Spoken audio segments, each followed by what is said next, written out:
अरे उठा भाई, देखा भगवान का पारे पे आ गए बड़ा। देखा भोरों में चिल्ला मत। अरे भाई सुना, बोला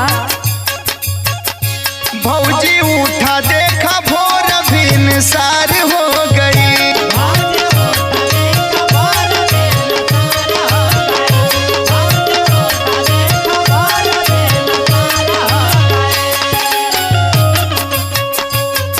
देखा भिनसार हो गई तो इतना घबरा मत। अरे भाई एक बात हमरा सुना। हाँ सुनावा।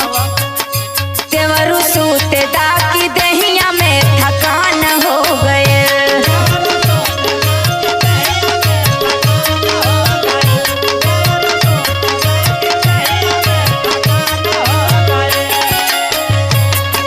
देखा हम बड़ा थक गए। अरे भाई सुना, 4 दिन का बात तनी तकलीफ कैला। सुना बोला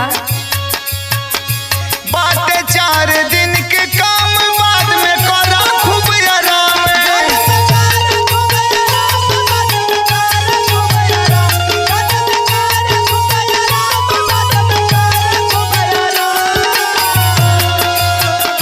रोपनी हो जाई त सुतिया खूब सुबह और शाम।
भौजी बोला।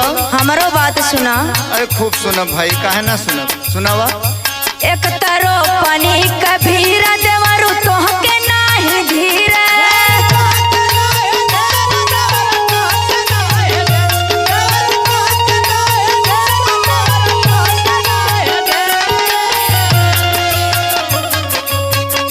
भैया तो हर पारा देश काहे हो तड़ाया धीर।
हाई देख कितना बढ़िया हाँ बोला।